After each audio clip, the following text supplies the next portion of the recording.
देशात एकत्र निवडणुका घेण्याच्या दृष्टीनं मोदी सरकारनं आता हालचाली सुरू केल्यात। वन नेशन वन इलेक्शनच्या प्रस्तावाला केंद्रीय कॅबिनेटनं मंजुरी दिली आहे। मात्र आता खरी परीक्षा ही विधेयक पास करण्यात असेल, कारण 2/3 इतकं बहुमत केंद्र सरकारकडे नाही। त्यामुळे पाहूया याच संदर्भातला एक रिपोर्ट।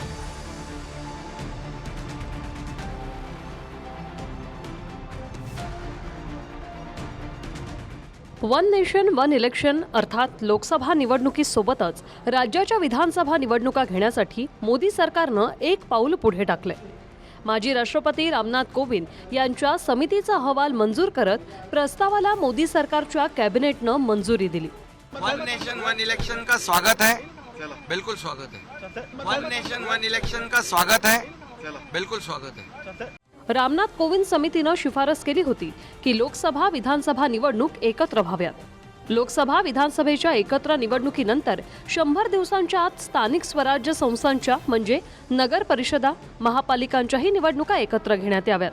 62 राजकीय पक्षांपैकी 32 पक्षांनी या प्रस्तावाला समर्थन दिलं, तर वन नेशन वन इलेक्शनसाठी 15 पक्षांनी कोणतंही उत्तर दिलं नाही। वन नेशन वन इलेक्शनचं विधेयक पास करण्यासाठी 2/3 खासदारांचा पाठिंबा आवश्यक आहे।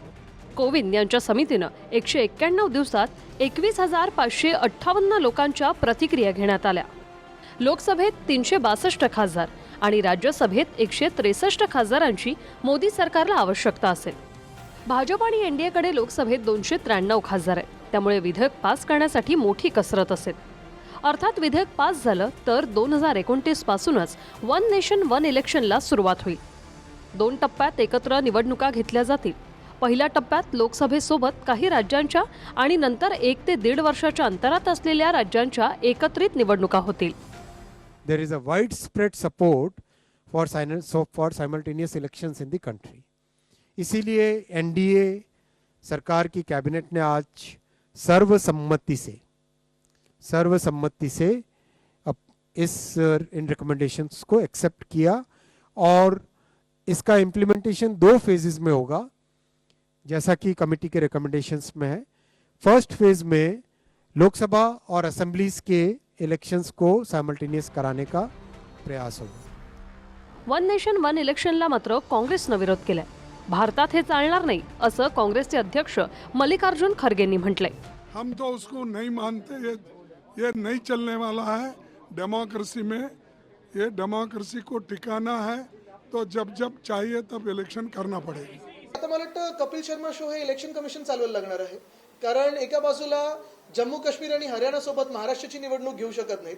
जम्मू काश्मीरमध्ये फेज मध्ये घेत आहेत, सांगतात सिक्युरिटी सिच्युएशन ठीक नाहीये आणि वन नेशन वन पोलचं बोलतात। मग केंद्र सरकारचं काय, परत निवडणुका घेणार?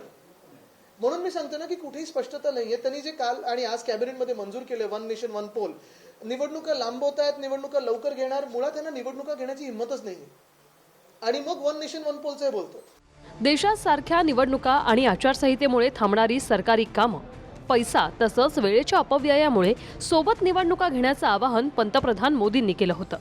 त्या दृष्टीने हालचाली सुरू झाल्यात। अर्थात मोठी परीक्षा बिल पास करण्यात असेल।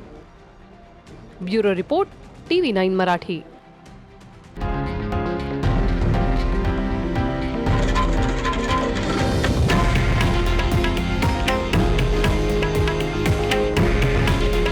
हे आहे देशातील नंबर 1 न्यूज नेटवर्क आणि आपण पाहत आहात TV9 मराठी। काळजी तुमची, हित महाराष्ट्राचं।